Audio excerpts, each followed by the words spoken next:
Gradnja z lesom pomeni, da se veliko misli vnaprej in potem je gradnja zelo hitra, natančna.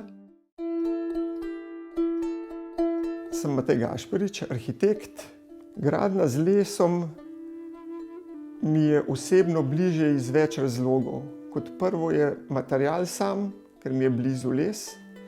Gre za naraven material, obnovljiv vir, tako da je tudi zelo ekološki. Kar pa je še bolj pomembno, pa so prednosti bivanja v takšni hiši. Kvaliteta bivanja je nedvomno višja, saj gre za difuzijsko odprte stene, sploh v kombinaciji z ilovnati umeti, ki naravno uravnavajo vlago v prostoru.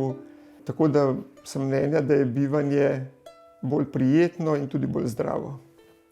Specifika našega dela je, da se zelo posvetimo potrebam družine. Običajno, čisto iz preprostih razlogov, kot je cena gradnje, vzdrževanje hiše in vsega tega, je moje osebno nagnjenje vedno bolj proti majhni kot proti veliki, ampak seveda, različni ljudje imajo različne potrebe in tudi različne želje. Včasih mojim naročnikom rečem, da če skozi nek premislek prihranimo 10-15 kvadratnih metrov, glede na to, kaj so si predstavljali, pa kaj mi uspemo sprojektirati, je naša storitev že praktično zastonj.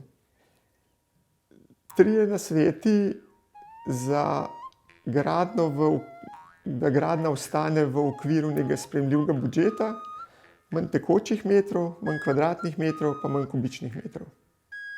Včasih rečem naročnikom, da mi, jasno, hišo si izmislimo, sprojektiramo, pridobimo gradbeno dovoljenje in jo pomagamo zgraditi, ampak kar mi v resnici naredimo, jaz mislim, da jim mi pomagamo napisati scenarij njihovega življenja za naslednjih 20, 30, 50 let. In če to dobro naredimo, potem ta nov dom pomeni, da je dejansko prispeval k temu, da je njihovo življenje se premaknilo v smer, kamor so želeli, in da se je tudi dvignil na višji nivo. In ni večjega zadovoljstva, kot slišati od naročnikov po letu, 2, 5 letih, ko v hiši bivajo, da so s tem dosegli točno to.